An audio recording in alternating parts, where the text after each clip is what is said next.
Hello and welcome to the Judean Revolution. In this episode, we discuss the recent relationship between Germany and Israel and whether Jerusalem continues to have a partner in Berlin.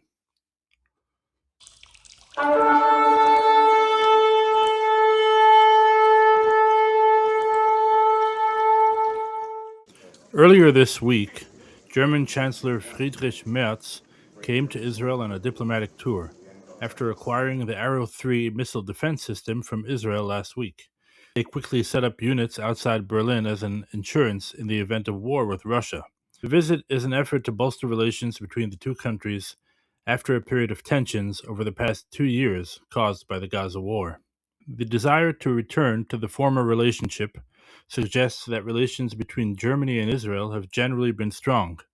So let's explore some of the diplomatic history between Germany and the Jewish state in recent years to see how strong they may be. For this analysis, I'd like to take it as an obvious example the current ambassador of Germany to Israel, a man named Stefan Seibert. While Seibert has always gone out of his way to proclaim his goodwill towards Israel, and although he's actually gotten some slack on the left for all of his pro Israel proclamations, online and in reality he displays a different stance entirely.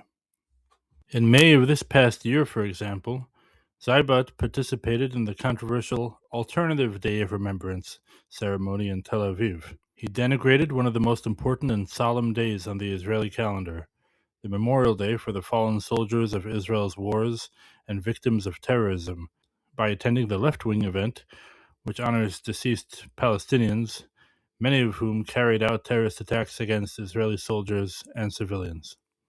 In a similar act of aggression, Seibert ordered the German Air Force to refrain from joining the US, British, and Italian Air Forces in flying over Judea and Samaria as part of a joint flight celebration of Israel's rebirth as a state. The IDF called the event a sign of partnership between the countries and the unique relationship of the State of Israel with them. For Israel's government, Seibert's action was an attempt to delegitimize the sovereignty of the Jewish state.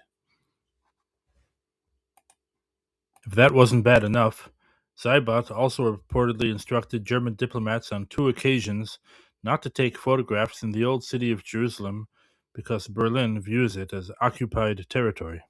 This is the same Seibert who served as spokesman for former German Chancellor Angela Merkel. Merkel went to great lengths to block Eastern European countries from relocating their embassies to Jerusalem after the Trump administration recognized Jerusalem as Israel's capital in 2017. He also praised the anti-Israel NGO Ir Amim in comments on X regarding his insightful tour with the group.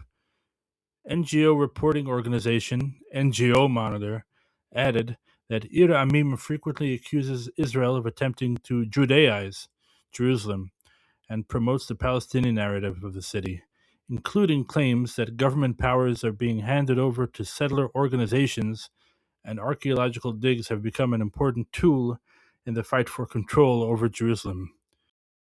Investigative journalist Benjamin Weinthal comments on the Middle East Forum that the bizarre, didactic thinking that animates Seibert's behavior recalls the late German social scientist Wolfgang Port's words about the anti-Semitism associated with his countrymen's paternalism towards Jews and Israel in post-Holocaust Germany.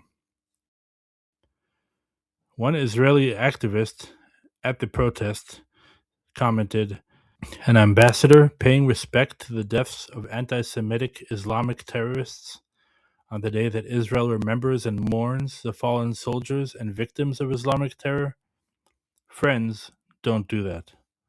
Aside from the actions of one individual foreign minister, though, the policies of the German government towards Israel during the war have been absolutely horrendous. For example, Germany's decision to renew cooperation with UNRWA in Gaza right after Israel shared detailed information with Germany and other donor countries about hundreds of Hamas militants and many hundreds of additional activists who belonged to the Hamas and Islamic Jihad terrorist organizations who were all UNRWA employees. They put out a statement that the Hamas-affiliated employees have been identified, so they will resume pumping hundreds of millions of dollars a year to UNRWA. They know for a fact that UNRWA and Hamas remain synonymous and support them anyway. These are not a few bad apples. It is a rotten and poisonous tree. Transferring German taxpayers' money to an organization in which a large portion of its employees are active terrorists and Hamas supporters will not contribute to promoting the security and welfare of the residents in the region, either Israeli or Palestinian. Besides for UNRWA, Germany also directly and indirectly funds every major Palestinian organization. The German taxpayer has unwittingly contributed a total of 754 million shekels to far-left organizations in Israel, with a steady stream of that money going into the hands of terrorist organizations. Even the funds that go directly to the Palestinian Authority are ultimately used in either the attack of Israeli citizens or the lifelong payment of families of terrorists. There has also been a constant willingness on the part of the Germans to resume talks with Iran, even though they know full well that Iran develops its nuclear program with Israel in the crossfires. In September of last year, as a result of a great deal of pressure from the general population, Germany enacted an arms embargo against the Jewish state, which is something that has never done before. Could it be that Germany, who we call one of our strongest allies, withheld weapons from Israel when they were getting bombarded by Iran and from Lebanon and also from Yemen, after a war that started in response to the worst atrocity since the Holocaust, while apartment buildings and hospitals all over Israel were collapsing, that one of our greatest allies not only did not come to our aid, but prevented Israel from obtaining the weapons needed to defend themselves? In reality, though, it's fairly obvious that Germany has been acting both directly and indirectly against the Jewish state for years, and Israel refuses to open their eyes to the reality because we are so addicted to the story of human redemption that a nation that was once capable of such evil against the Jewish people can now turn over a new leaf. It reminds me of all the talk surrounding the potential de-radicalization of Gaza, that it was only the Hamas-run schools and textbooks that made them radical, and so too in Germany that it was only those pesky Nazis that made them radical. Let me ask you a question. Did Göring grow up on Nazi education? Did Hess? Did Goebbels?